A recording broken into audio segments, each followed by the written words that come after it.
Imagine a man so feared, so utterly terrifying, that the Romans, the masters of the known world, called him the Scourge of God. Not a king, not an emperor, but a punishment sent by God himself. This was Attila the Hun, but who was the man behind the myth? Was he just a bloodthirsty barbarian or something more? Let's rewind to the 5th century. The Roman Empire, once a monolithic superpower, was cracking at the seams, split into two halves, the West and the East. And from the vast, mysterious steppes of Central Asia, a new power was rising. The Huns, nomadic, lightning-fast horsemen, whose origins are still debated by historians today. And in 434 AD, two brothers, Attila and Bleda, inherited this burgeoning empire. For a while, they ruled together, a dual threat. They turned their attention to the Eastern Roman Empire, basically shaking them down for protection money. They'd raid, pillage, and then demand enormous sums of gold to stop. The Romans paid again and again, gritting their teeth as their treasury was drained. But for Attila, sharing a throne wasn't in his nature. Around 445 AD, his brother Bleda suddenly died. Some say it was a hunting accident. Others whisper a darker truth, that Attila, hungry for absolute power, arranged his brother's accident. With Bleda gone, Attila became the sole undisputed ruler of the Huns, and this is when the real terror began. He unified the tribes under his banner, not just Huns, but Goths, Alans, and various Germanic peoples, creating a colossal, multi-ethnic war machine. His empire stretched from the Ural Mountains in modern-day Russia all the way to the Rhine River in Germany. He wasn't interested in building cities or writing laws. His empire lived on horseback, fueled by conquest and plunder.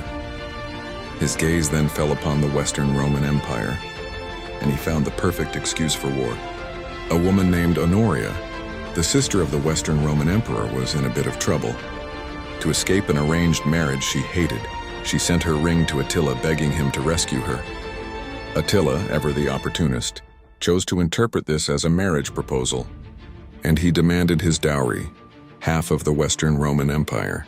Obviously, the emperor said no, and that's all the reason Attila needed. In 451 AD, he crossed the Rhine with an army so massive, ancient writers claimed it was 500,000 strong. A wild exaggeration for sure, but the fear was real. He sacked city after city in Gaul, modern-day France, leaving a trail of devastation. It seemed like nothing could stop him. But then, the unthinkable happened. A Roman general named Aetius, a man who had actually lived among the Huns and knew their ways, cobbled together a desperate alliance of Romans and Visigoths. At the Battle of the Catalonian Plains, one of the bloodiest and most epic battles of antiquity, these two colossal armies clashed. The fighting was so fierce it was said a river of blood flowed through the battlefield. In the end, there was no clear winner, but Attila was halted. For the first time, the Scourge of God had been stopped. He retreated, but he wasn't done.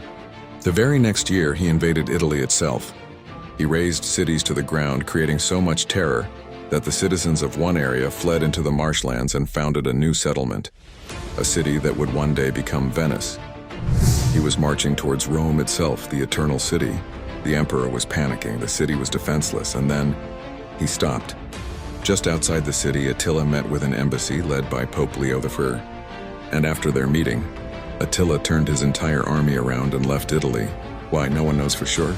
Did the Pope convince him with holy words? Was it the massive dowry the Romans offered? Or was it more practical? His army was ravaged by disease and famine, and he knew holding Italy was impossible. The mystery remains, and here's the final twist.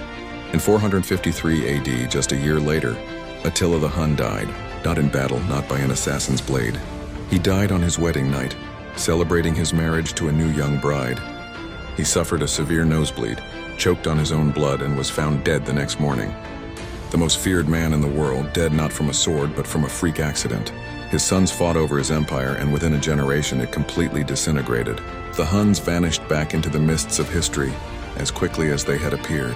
Attila left behind no cities, no monuments, only a legacy of terror, and a name that would echo through eternity as the Scourge of God.